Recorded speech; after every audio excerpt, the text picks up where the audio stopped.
Buen día, muchas gracias por invitarme a exponer en este evento. Tengo que hablar de energías para el desarrollo, pero me tomé la libertad de ponerla en un contexto un poco más amplio. Claramente voy a hablar de la interrelación entre Vaca Muerta y las necesidades de infraestructura, pero voy a comenzar con nuestro verdadero problema. Casi un siglo de decadencia relativa. Este es el PBI, el moneda de poder de compra constante desde 1870, que parece que crece, pero este es el relativo a otros países. En 1870 teníamos un PBI per cápita 50% más alto que el promedio mundial. 1913, 2 veces y media. Éramos la China de fin del siglo XIX y en este momento apenas 30%. El mundo aprendió a crecer y nosotros a decrecer. Esto es un gigantesco fracaso colectivo, con diferentes gobiernos, con diferentes tipos de política. Claramente hay algo que no funciona. Esto es lo que se llama la contabilidad del crecimiento, que son los factores que explican por qué crecemos. Van a ver uno del Conference Board de Estados Unidos, otro ya por el Ministerio de Economía, diferentes periodos. La única diferencia es que el segundo incluye el periodo 93-97. La tasa de crecimiento es lamentable, 2,2%. Y todos los componentes, que es empleo y calidad del empleo, inversión y productividad de la inversión, y lo que se llama productividad total de los factores, es un desastre. En un país desarrollado, el empleo crece más o menos 0,2 por cada 1% del crecimiento del PBI. En un emergente, 0,4 porque la mano de obra es más barata y el capital más caro. En Argentina, entre 0 y 0,1, porque emplear gente en la Argentina es un mal negocio. Y además nuestra educación, que tenía una gran ventaja con respecto a América Latina, está cayendo. La inversión, invertimos poco e invertimos mal. Yo siempre hago la misma pregunta. Si yo le pregunto a ustedes, ¿quieren ir a producir café en la Antártida? ¿Qué me responderían ustedes? Todos dirían, no, esa no es la respuesta correcta. La respuesta correcta es ¿qué hay para mí? ¿Ok? Y si me dan transporte gratis de humo a la Antártida, me dan un crédito gratis para un invernadero, me dan gas gratis y luego me pagan 50% de reintegro, digamos, para exportar el café de la Antártida, yo voy a la Antártida. Para el país es un desastre. Para la empresa reacciona a los incentivos. Esto que suena una locura, hagan memoria en su cabeza y van a ver cuántos ejemplos de café en la Antártida hay en la Argentina. Y por último, la productividad total de los factores, que en Argentina es negativa, que tiene que ver con los ciclos económicos, que tiene que ver con la mala asignación de los recursos, que tiene que ver con la conflictividad. Si Argentina quiere bajar la pobreza en 20 años al 10%, necesita duplicar la tasa de crecimiento. Si no, la pobreza seguirá creciendo en la Argentina. Esta es la tasa de ahorro en la Argentina desde el principio del siglo XX. No ahorramos.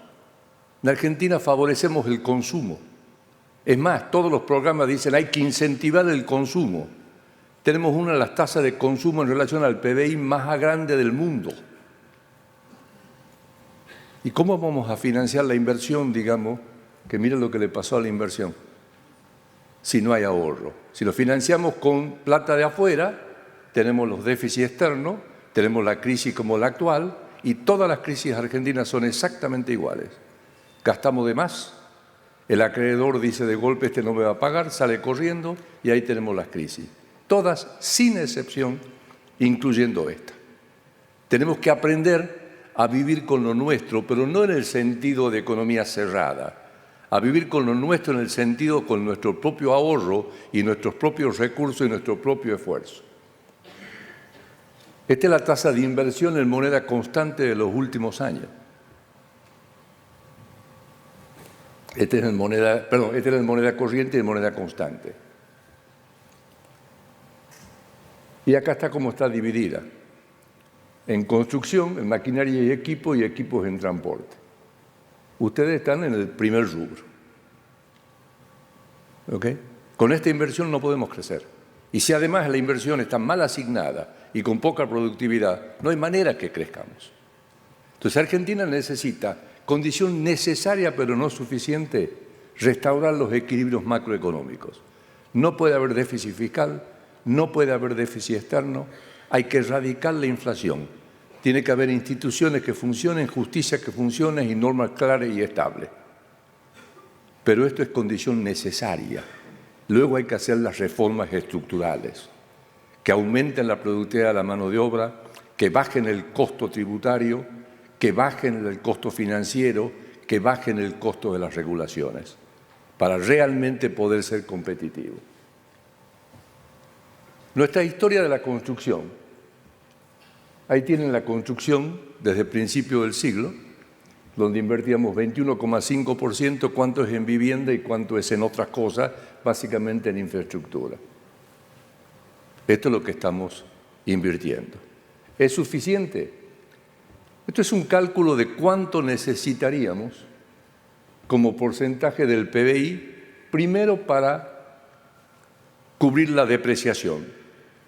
Segundo, porque crece la población y hay que darle vivienda e infraestructura. Tercero, para bajar el déficit habitacional en 10 años.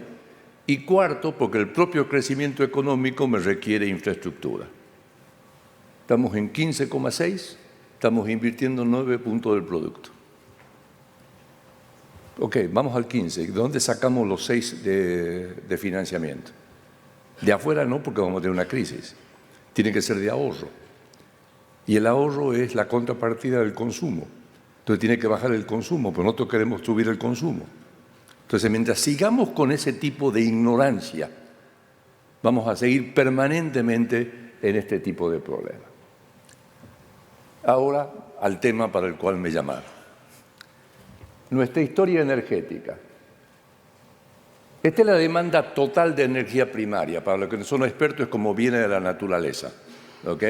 Digamos, para consumirla hay que transformarla. Esta es la producción. Y este es el saldo externo. De los 111 años desde que se descubrió petróleo en Comodoro Rivadavia, 85 tuvimos déficit energético, siendo un país con una enorme riqueza energética, no solo en petróleo y gas, sino hidráulico, nuclear, renovable. ¿Qué es esto? Esto es la consecuencia de pésimas políticas a lo largo del tiempo. Querer subsidiar el consumo y desincentivar la inversión. Y todo el mundo sabe exactamente cuál es la consecuencia. Se consume irresponsablemente y no se produce. Y lo que no se produce hay que pagarlo y hay que importarlo. Y si hay que importarlo me cuesta mucho. Entonces estoy discutiendo si tiene que ser empresa nacional o empresa extranjera. Si YPF tiene que tener el monopolio. Si el consumo de energía es un derecho humano que hay que darle a la gente, digamos, con total independencia del costo.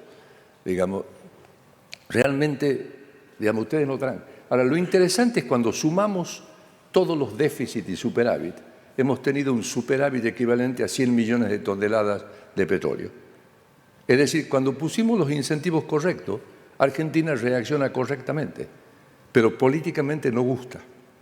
¿Ok? Porque es mucho más lindo, digamos, regalarle, digamos, la energía a la gente, digamos, y echarle la culpa al que está produciendo, sin darse cuenta realmente cómo funciona la economía.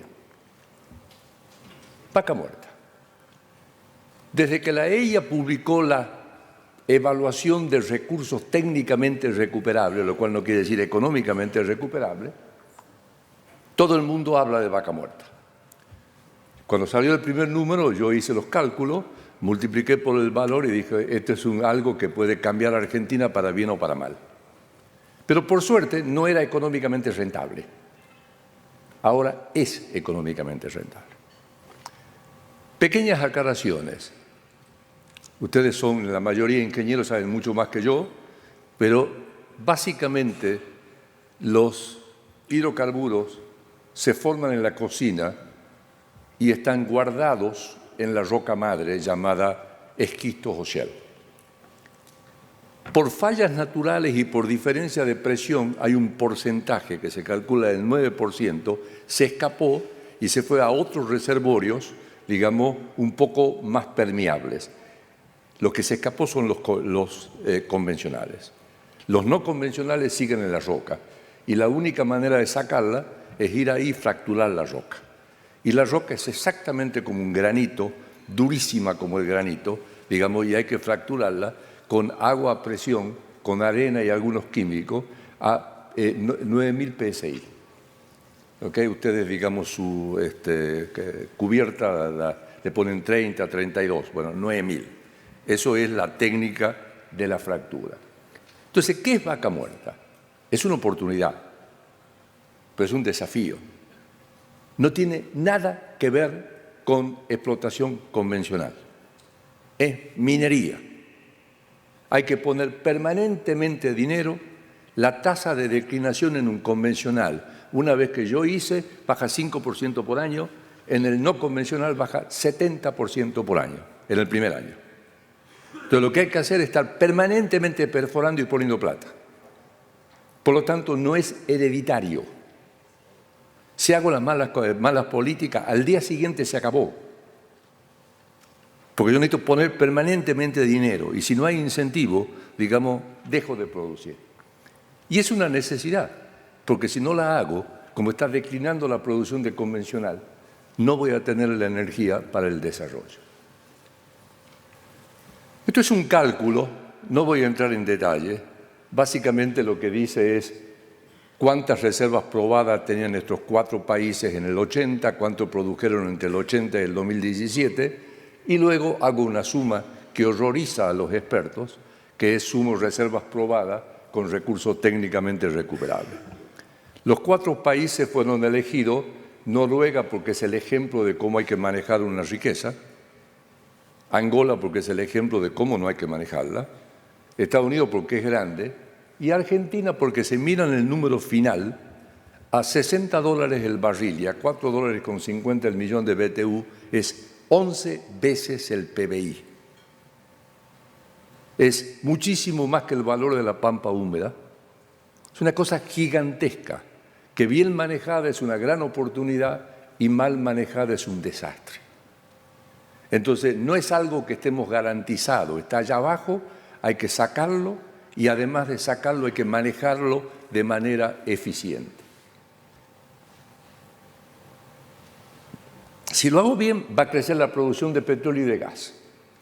Eso lo que hace es automáticamente aumenta el PBI porque el PBI entra, digamos, la producción de gas y petróleo entra del PBI. Aumenta el sector energético en su totalidad, porque voy a tener refinación, electricidad, transporte. Mejora las cuentas externas, mejora la recaudación provincial y nacional. Los impactos van a depender de cómo manejan los gobiernos esos recursos. Hace caer el precio del gas. Al caer el precio del gas, eso da incentivo a un montón de otras industrias. Y hay un círculo virtuoso y un vicioso.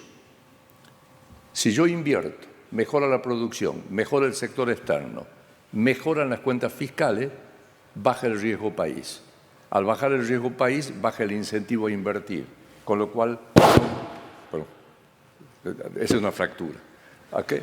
Ahí aumento la producción, etcétera, etcétera. ¿Okay? Círculo vicioso es que si no lo hago, directamente cae la producción y me faltan recursos. Entonces, lo primero que uno tiene que hacer es si son válidas las estimaciones. Lo segundo, si la explotación es técnicamente viable. Y lo tercero, de ser lo que influyen en la velocidad de su explotación. Lo primero lo tienen que contestar los expertos, ya voy a mostrar enseguida, la roca es la mejor del mundo. Como dicen los expertos, de la superficie para abajo, maravilloso. De la superficie para arriba estamos los argentinos. ¿Ok? Va. Número 2, ¿somos económicamente viables? Sí, ya somos, pero todavía tenemos un costo más alto que Estados Unidos, que es nuestro competidor. Tercero, ¿cuál es la velocidad? Hasta el día de hoy tenemos explotado el 4%, ¿ok? Un poco más de 1.000 pozos. Se requieren unos 25.000 pozos. Al ritmo actual tardaremos 150 años. En 150 años no va a haber demanda de gas y petróleo en el mundo. Por lo tanto, tenemos una ventana de 20, 30 años para aprovecharla. Pero esa ventana responde a incentivos. Y si yo no doy los incentivos correctos, eso no se va a materializar. Entonces, ¿qué dicen los expertos? La calidad de la roca es la mejor del mundo. Entre paréntesis, parece que hay más de lo que decía la EIA. La EIA está por sacar una nueva estimación, por lo tanto, los números que yo puse, en realidad, subestiman la realidad. No es el único, digamos, recurso. Lamentablemente, nosotros hemos abandonado lo convencional. Y luego está el tema del offshore. Ustedes habrán visto que se llamó a licitación de offshore, digamos, en la zona austral, Malvinas Norte, la cuenca del río Colorado. Se presentaron las empresas más grandes del mundo. Yo no creo que vengan a curiosear. Digamos, posiblemente tienen alguna información, pero eso es futuro. Argentina hizo grandes mejoras de productividad que permitió bajar el costo de producir petróleo de $110 a 40.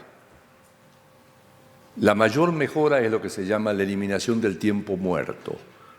El tiempo que había para desarmar un equipo de perforación, trasladarlo y volver a armarlo. Hoy en día son equipos que caminan. Además, se perforan en plataforma, como si fuera un cine multiplex, ¿ok? Perforan todo y van en todas las direcciones. Digamos, las mejoras tecnológicas son impresionantes. Cuando comenzaron, vinieron expertos de otros lugares y se encontraron que lo más parecido a esto, que es Eagle Ford y Permian, digamos, acá no funcionaba, porque allá es llanura y acá estamos en la cordillera. Entonces, la presión a la cual tuvieron sujeta fue enorme. Pero el resultado es que los argentinos progresaron. Y hoy en día muchas de las técnicas argentinas están siendo usadas en otros países. Si alguno de ustedes no visitó Vaca Muerta, visite. Cuando están perforando, simultáneamente hay un televisor acá, uno en Buenos Aires y uno en Canadá. Y están manejando con un joystick, digamos, todo, digamos, con enorme tecnología. Ahora, todavía estamos 25% arriba de Estados Unidos. Quiero aclarar, el mayor costo que tenemos todavía es arena. La arena se utiliza no solo para fracturas, sino para, digamos, luego que se fractura, para facilitar el deslizamiento y para que no colapse. Digamos, nosotros todavía el mayor costo que tenemos es arena. Si la inversión no crece, no habrá aumento de la producción. Se necesitan enormes inversiones en infraestructura. Existe el potencial. Y otra cosa fundamental, petróleo y gas son completamente distintos. Petróleo es un commodity. Me sobra, lo pongo en un barril, lo exporto. Gas, solamente puedo exportar por gasoductos existentes a los vecinos, pero la gran demanda va a estar en Asia. Y la única manera, digamos, es a través del proceso de licuefacción. Entonces, Argentina, ya van a ver ustedes cómo primero se fue al gas, porque somos mucho más ricos, pero ahora me sobra gas y no sé qué hacer con el gas. Entonces ahora se fueron todos a petróleo. ¿Ok? Acá hay un problema muy interesante. Para hacer las inversiones que hay que hacer, tiene que estar asegurada la producción. Pero para que esté la producción, tiene que estar el proceso de transformación. Entonces se necesita que todos trabajen al mismo tiempo. Por eso yo propuse desde el comienzo que tiene que haber grupos interdisciplinarios por todos los efectos que esto tiene. Esta es la relación entre tasa de descuento y precio que recibe el productor, que lo torna un producto viable o inviable. Uno de los grandes problemas argentinos es la tasa de descuento. La tasa de descuento tiene que ver con el riesgo país. Y el riesgo país tiene que ver con el hecho que hemos defaulteado 7 veces. ¿Okay? Uno cree que esas cosas no tienen costo, tienen un costo enorme. Pero de todas maneras éramos competitivos. De hace un mes a esta parte, el riesgo país voló por el aire y especificamos las tarifas, con lo cual de un día para otro nos volvimos inviables. Y esto no es hereditario. Todavía no se nota en la producción porque los productores creen, digamos, de que esto es un fenómeno temporal y que luego ambas cosas se van a arreglar. Ahora, si yo aplico alguna de las cosas que uno escucha que van a aplicar, lo que le puedo asegurar es que Vaca Muerta desapareció. No tiene ninguna posibilidad de ser viable. Entonces, evolución reciente. La inversión en Vaca Muerta hasta ahora es 25.400 millones de dólares. La producción acumulada 22 millones de metros cúbicos de petróleo y 91 millones de metros cúbicos de gas. Y el valor de la producción acumulada 23.500 millones de dólares. Uno diría, espera, tenemos menos que lo que hemos invertido. No, cuidado. Si ustedes toman 2018 o 2019, ya la caja, el flujo de caja es más grande que la inversión. Porque al principio hay que hacer inversiones que luego duran muchos años. ¿Ok? Hay que hacer plantas de separación, de ductos, etcétera, etcétera. Esta es la inversión en convencional en Argentina, en millones de dólares. Esto es en no convencional. Y esta es la parte de YPF. YPF fue el precursor, pero hoy en día, digamos, hay varias en etapas de desarrollo. Yo diría que hay 4 ya en etapa de producción masiva. Aparte de YPF está Tecpetrol con Fortín de Piedra, está Shell y Exxon, que ya están en la etapa de producción, y hay unos 6 en etapas de desarrollo que podrían aumentar significativamente la producción. Ustedes dirán, pero no invertimos tanto. Sí, pero recuerden la baja de costo. Antes me tomaba 46 días hacer un pozo, ahora me toma 23. Antes tenía 30 millones de dólares para un pozo, ahora estoy en 15 si es exploratorio, en 8 ya si ya es de desarrollo. Ahí están las inversiones no convencionales por categoría. En no convencionales nos fuimos de 1.000 a 5.000 millones de dólares. En perforación, de 800 a 3.500 en ductos. Estos ductos son puramente los colectores. No está incluido lo que hay que hacer para transportar, TGS, el nuevo, digamos, gasoducto, etcétera, etcétera. Las plantas de construcción también son las locales y otro. Claro, y la mayoría de eso estuvo en Neuquén. Pero están comenzando a aparecer no convencional de Vaca Muerta en los vecinos, pero también está comenzando a aparecer no convencional en la Austral. Medir pozos ya no tiene sentido. Por ejemplo, nosotros comenzamos con pozos verticales y fracturábamos en el camino, totalmente ineficiente. Ahora estamos en pozos horizontales, comenzamos con 1.600 metros y ahora tenemos uno de 3.400. Entonces, la variable que importa es cantidad de fracturas. Ahí tienen la evolución de la cantidad de fracturas por empresa.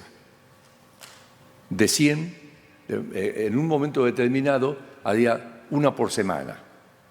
Luego el récord fue 3 por día. El récord actual es 12 por día. Eso es para que vean la mejora. Esta es la curva de aprendizaje. Esto es año por año la producción inicial y la tasa de declinación. Miren esa curva de aprendizaje. Ojalá el resto de Argentina tuviera esa productividad. Realmente es notable.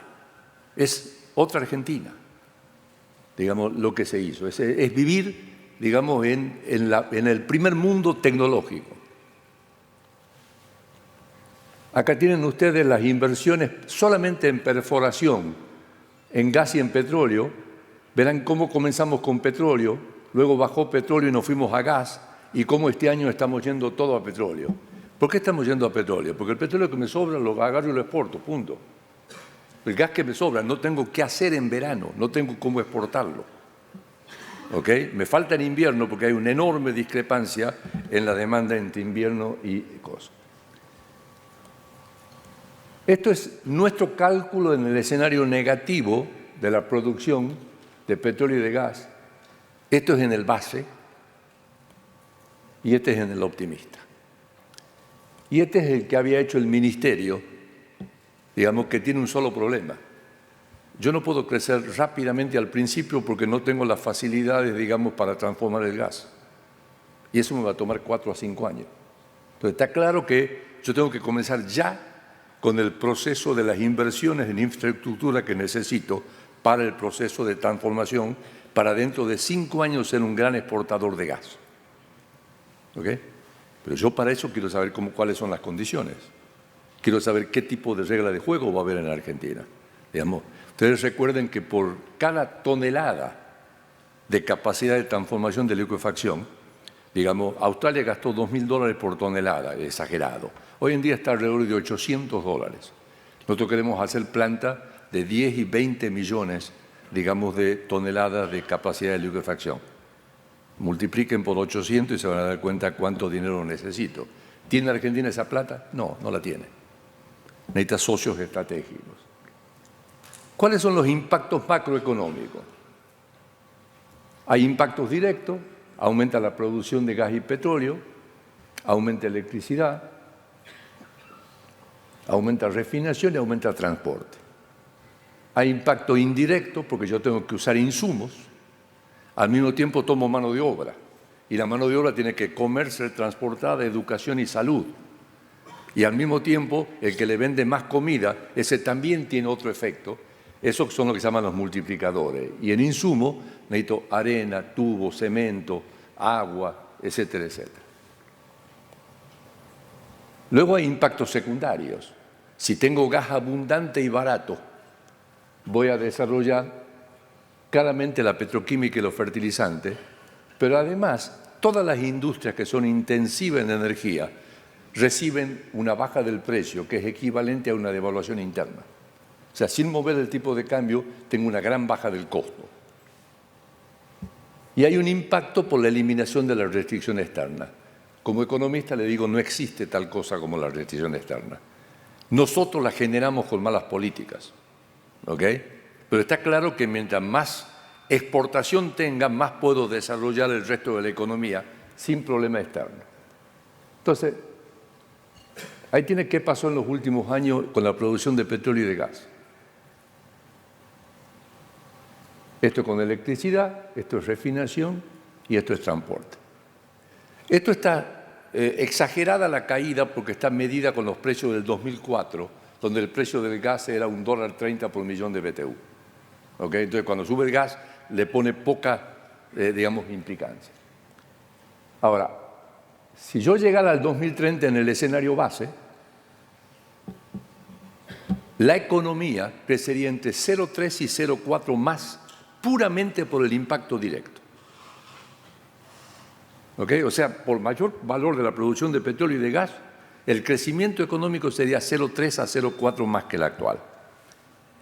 Pero el impacto más grande es el indirecto. Miren cómo funciona. Hay que hacer inversiones. Nosotros no tenemos la plata viene de afuera. Compramos insumos importados y insumos nacionales. Con eso aumenta la producción, que le exportamos y viene dinero. Eso me aumenta el dinero para la demanda interna. Parte va a importaciones, parte va al ahorro, parte va en impuestos. El resto vuelve en otra ronda de multiplicación. Si van a la derecha, van a ver una pirámide, van a ver cómo comienza a subir eso, que ese es el impacto en el PBI. Los gobiernos deberían hacer fondos anticíclicos. Se hacen fondos anticíclicos, van sacando dinero y esto continúa hasta que todo se elimina y termina toda la vuelta. ¿Okay? Entonces, estos son todos los impactos. El segundo impacto es más de 1 punto del producto, lo cual implica que en el escenario base, solamente por esto, la tasa de crecimiento argentino podría crecer 1,3 más que lo que venía creciendo. Esto crece en valor nominal. Hay que ver cuánto va a precio y cuánto va a volumen. Esta es la famosa enfermedad holandesa. Digamos, para que ustedes tengan claro cómo hace una maestra para pagar un alquiler en Neuquén cuando los valores de los alquileres son equivalentes a lo que se paga en Recoleta? ¿Cómo hago para conseguir en el Alto Valle alguien que recoja la fruta cuando ese prefiere ir a trabajar a Vaca Muerta? Bueno, todo eso hay un montón de experiencia. Noruega es la que mejor manejó, pero claramente todo el mundo quiere agarrar la plata y gastarla. Bueno. Impacto secundario. Perdón. Uno comienza con aumenta la producción de gas, baja la importación de gas licuado, hay un ahorro fiscal, eso hace bajar el precio interno, le vendo a los países vecinos, bajo la importación de Bolivia, ahí tengo que invertir y finalmente termino exportando. Para terminar exportando a Asia, tengo que competir con Estados Unidos. Estados Unidos tiene costo de capital más barato, el costo de transporte es más barato el nuestro. Resultado es que como mínimo el precio del gas en la Argentina tiene que bajar a el equivalente a lo que es en Estados Unidos. Y eso es la mitad, eso está entre $2.80 y $3 millón de BTU. Eso es la mitad de lo que era en la Argentina. Si yo quiero fijarlo de prepo a ese precio, nunca lo voy a lograr y voy a terminar importando y tener un déficit fiscal gigantesco. Si yo dejo que el sistema funcione como tiene que funcionar, va a bajar a ese nivel en forma competitiva. Ahora, piensen ustedes algunos de los efectos. Esto ya pasó con el precio promedio del gas en la Argentina. Estaba calculado que para el año pasado iba a ser $6.10. Mire a cuánto llegó. ¿Cuántos de ustedes recibieron ofertas, digamos, para gas? Porque en verano está sobrando gas y no sabemos qué hacer. La resolución 46 tuvo dos problemas. Nadie creyó el éxito que iba a tener y número dos, no diferenció entre invierno y verano. Y en invierno la demanda residencial es 3 veces lo que es en verano. Entonces nosotros tenemos que tener gigantescos gasoductos para abastecer el día más frío de la ciudad de Buenos Aires. Esa no es solución óptima. La solución óptima nuevamente pasa por licuefacción. Luego hay pregunta, ¿dónde la hago? Obviamente hay un montón de ventajas para hacerla en Bahía Blanca, por la industria petroquímica, etcétera, etcétera, pero el mercado está allá en Asia. Mi posición es que tiene que haber una en Argentina, en Bahía Blanca, y otra en Chile, ¿ok? Para el gas argentino. Pero todo eso hay que dejarlo, porque como Argentina no tiene el dinero, van a venir, digamos, socios para invertir en eso, que son básicamente los demandantes. Tomen el caso de los fertilizantes. La urea es la más importante. Argentina era exportadora. Cuando bajó la oferta de gas y subió el precio, nos volvimos importadores. Importamos el año pasado 781.000 toneladas. Tenemos capacidad para duplicar la producción. Eso nos haría pasar de precio de import parity a export parity, o sea, de más de $300 a 250. El uso de fertilizantes es una relación entre el precio del producto final y el precio del insumo. Eso automáticamente generaría aumento, digamos, del uso, aumento de los rendimientos, aumento de la producción agrícola, aumento de las exportaciones. Lo que es interesante es que va a ser exportación de gas en la forma de exportación agrícola. Es lo mismo que, como dicen, el pollo es soja con patitas. ¿Ok? En este caso sería básicamente lo mismo.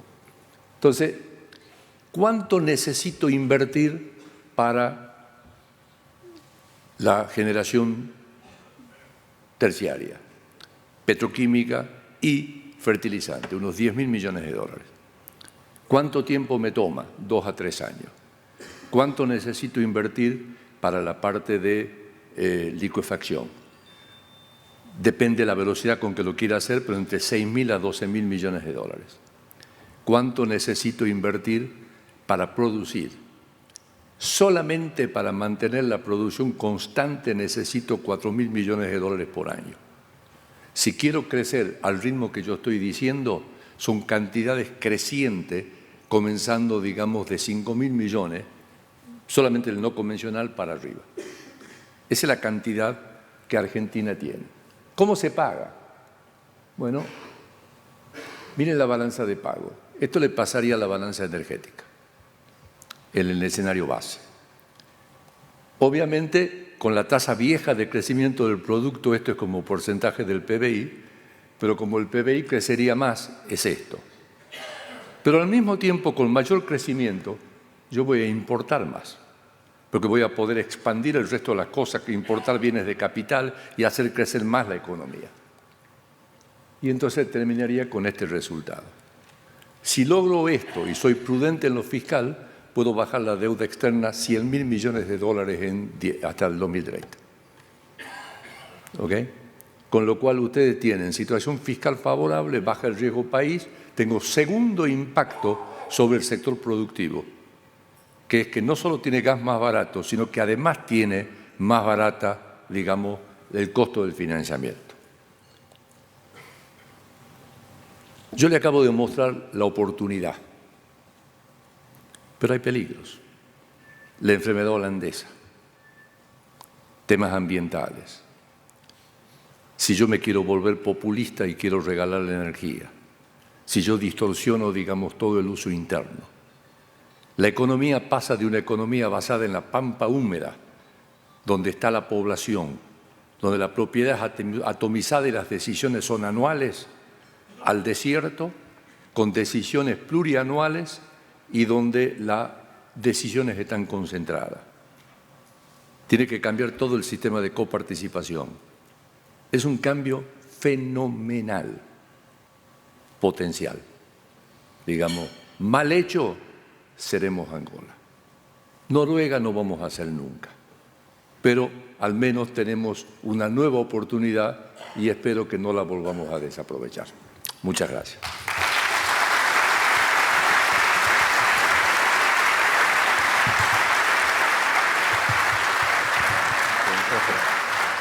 Muchas gracias, doctor Arriazu. Tenemos preguntas que vamos a comenzar a compartir con usted. ¿A qué tasa de descuento de fondos es posible convocar los agentes de capitales necesarios para un desarrollo intensivo de Vaca Muerta? ¿Y qué reformas macro son necesarias para alcanzar esa tasa?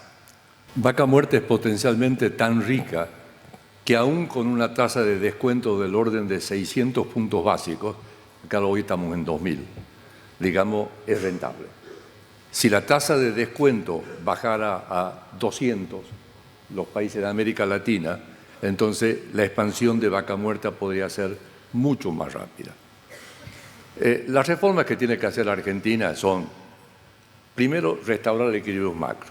No puede haber déficit fiscal, el Banco Central no puede financiar al Tesoro, no puede haber déficit externo, no porque sea malo, sino porque todo el mundo ve un déficit externo en la Argentina y sale corriendo, porque sabe que se viene la crisis. Un déficit en cuenta corriente implica gastar más que el ingreso.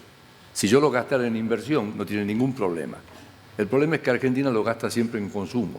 Es como si ustedes lo gastaran para financiar gastos operativos. La gente sabe que no la van a pagar. Hay que eliminar la inflación. Con la inflación no se convive. La inflación nos mata. Y bajar la inflación es algo mucho más complejo que puramente una variable. Básicamente hay que eliminar el déficit fiscal, dejar de emitir, estabilizar el tipo de cambio nominal y romper la indexación. Es la única manera de bajar. En Argentina se hizo 2 veces, plan austral, duró un mes porque lo rompieron al cabo de un mes a un plan bien pensado, y lo otro fue convertibilidad, que en 2 meses la inflación cayó a 0. ¿Ok? Hay que hacer todo simultáneamente. Además, tiene que haber justicia que funcione, tiene que haber reglas de juego de instituciones que funcionen, pero eso es necesario, condición necesaria. Luego hay que bajar la carga tributaria. Pero si quiero, la carga tributaria en la Argentina está entre las más altas del mundo. Entonces yo no puedo competir con el exterior con esa carga tributaria.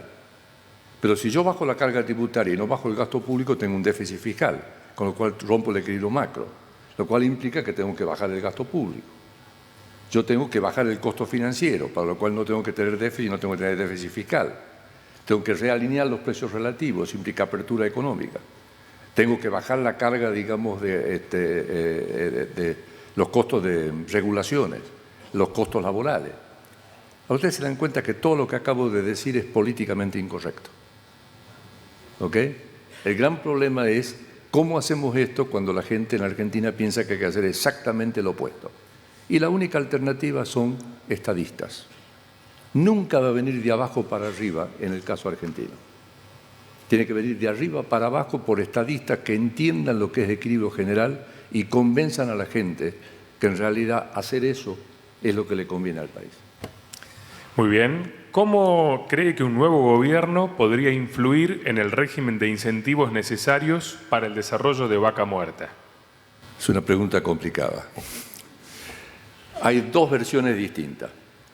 La primera versión es la que dice Nielsen, hacer un fideicomiso, declararlo algo fundamental para Argentina, ponerle un tratamiento separado, etcétera, etcétera. Y el segundo es el documento que acaba de sacar ayer el Partido Justicialista, que es exactamente lo opuesto de todo esto. ¿Okay? Entonces la pregunta es, hasta que no digan qué es lo que hay que hacer, yo no voy a opinar. Está claro qué es lo que hay que hacer, lo que no sé es qué van a hacer. Muy bien. Bueno, a ver, esta pregunta dice, ¿por qué después de ser descubiertos desde 1492 hasta la fecha, ningún país de habla hispana se desarrolló económicamente? Como máximo, alguno se ordenó, pero no logró desarrollarse. En realidad, si ustedes miran mi número, Argentina entre 1870 y 1920, digamos, tenía tasas de crecimiento equivalentes a la China de hoy, pasó a ser el sexto país del mundo en ingreso per cápita, tenía 2,5 veces el ingreso per cápita, digamos, del promedio mundial. ¿Cómo lo hizo? Importó instituciones, importó capital, importó tecnología e importó mano de obra.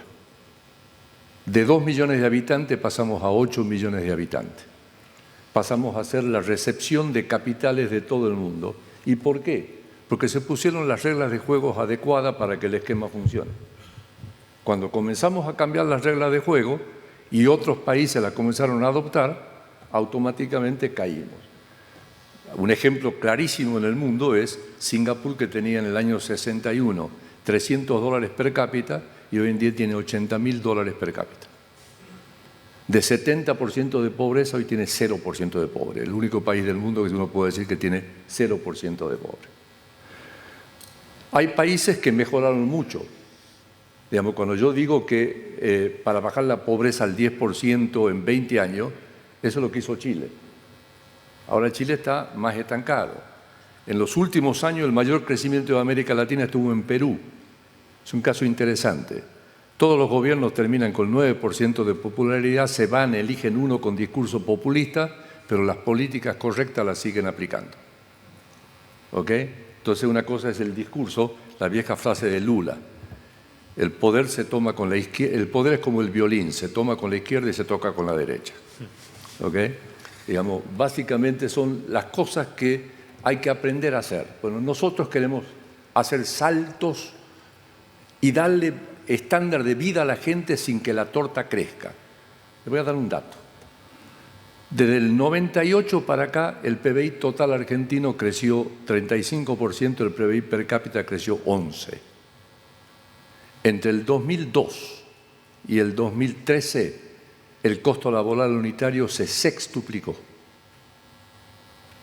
Digamos, en una economía donde no crecía la torta. Por supuesto, el trabajador está feliz, pero eso no es sustentable. Digamos, la única manera, digamos,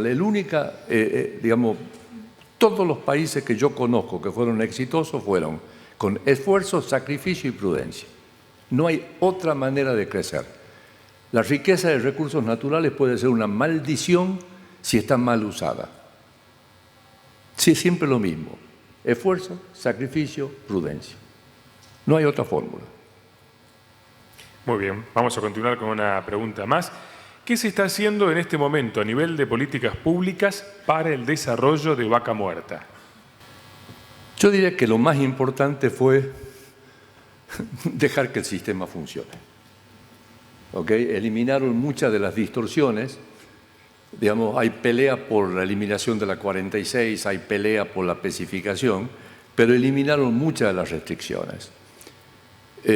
Y la otra es que yo tenía una propuesta de hacer un fondo interdisciplinario, un grupo interdisciplinario, y algo de eso hicieron. No a la magnitud que a mí me hubiera gustado, pero algo de eso hicieron. Digamos, luego está el acuerdo que hicieron con los trabajadores para el tema de productividad. Digamos, son todas contribuciones que hicieron que Vaca Muerta se desarrolle como se desarrolló.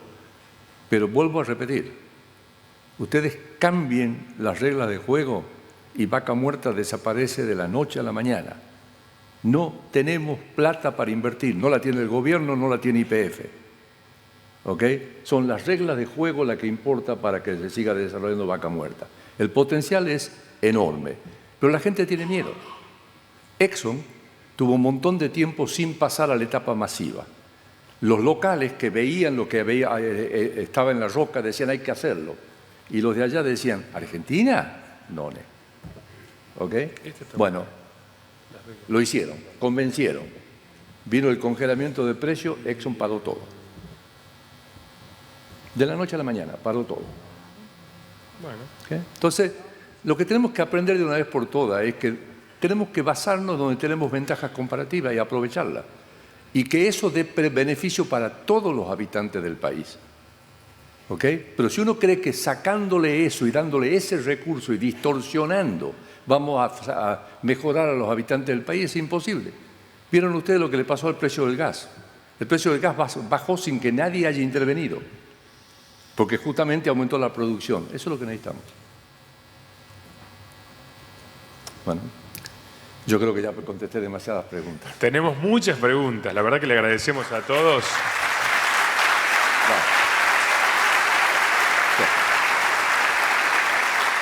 Pero le vamos a pedir un minutito más, una pregunta más, por favor, sí, porque la verdad que decíamos, son muchas las preguntas, el agradecimiento a todos. Hablaba usted de las reglas de juego y en este caso la pregunta dice, ¿hay riesgo en este caso de que cambien las reglas de juego internacionalmente? ¿Esto afecte el precio del petróleo y deje de ser rentable la extracción no convencional? Vamos a dividirlo en dos partes.